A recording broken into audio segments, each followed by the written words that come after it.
Hey there, friends. It's Wednesday, April 17th. We're just a few days away from my mom turning 90, which is a big day on Easter. Hey, I wanted to show you. This is out of the garden. It has a little bit of dirt in it. Let me get that out of here. So this is a octahedron, and you can see the nice thing about flextegrity is you can imagine closest packed spheres. You can mentally put a point at the center of each icosahedron and expand like soccer balls till they touch.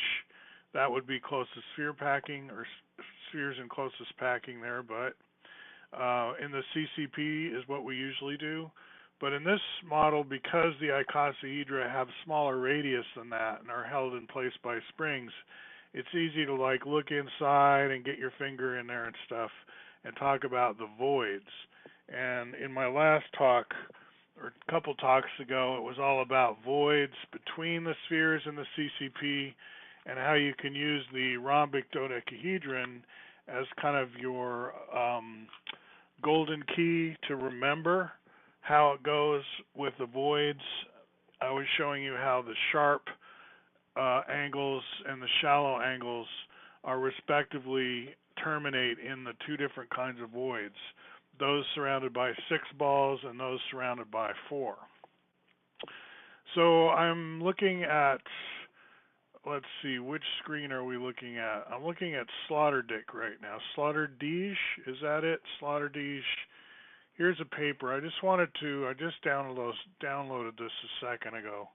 I've been training this morning. I've got 2 computers going. They wanted to send me to Louisiana virtually recently. I was going to be showing up in a classroom as a talking head, but I don't really have the training yet.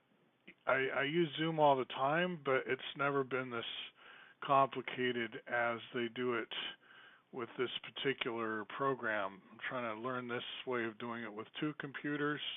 Have to get some more practice with that. Anyway, Sloterdijk follows. I'm going to read this out loud because I think synergetics needs to be read this way too.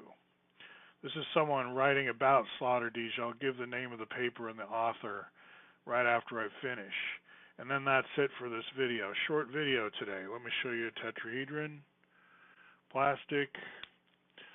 It's about immune systems. Sloterdijk writes a lot. Now, who is this Peter Sloterdijk? He's a German philosopher, contemporary, quite popular in Germany. I mean, everyone knows who he is there. Here in the U.S., we don't know nothing about nothing. So, anyway, Sloterdijk follows this unpacking of the modern scientific notion of immunity with a broader historical account of the field of meanings, institutions, and practices associated with the word. While contemporary understandings of immunity are largely informed by scientific and medical understandings of the concept, Sloterdijk points out that the older usage can be traced back to Roman law, when the term described a situation in which various entities, including cities, groups, and individuals, were granted exemption from obligations to the state or to a community, a meaning still retained in the current legal usage of the word. So I interject, we hear a lot about grand juries, and if you testify, you'll be granted immunity or whatever. That's what they were offering Chelsea Manning, who turned it down. That's recent history at the time of this recording. Sloterdijk's philosophical approach involves bringing together multiple meanings of this word across different fields of knowledge to think with language in a way that exploits its dynamic rather than exclusively semantic possibilities, an approach that is common to poetry and literature. He allows the different but related definitions of immunity to ramify through his analysis such that an understanding of social and architectural contexts can be interpreted in a subtly changed way that reveals new light on notions of personal or shared immunity. This approach suggests a new way of thinking together across biology, architecture, ecology, anthropology, and sociology. Exactly. See, that's what synergetics is all about. That's what Fuller is doing. He's thinking in an exploratory way where you don't tamp down on the metaphorical meanings. You allow those to stay there. So kind of like Norman O'Brien. Now we have a stereotype that you can't do scientific thinking if you're thinking in that poetic a way.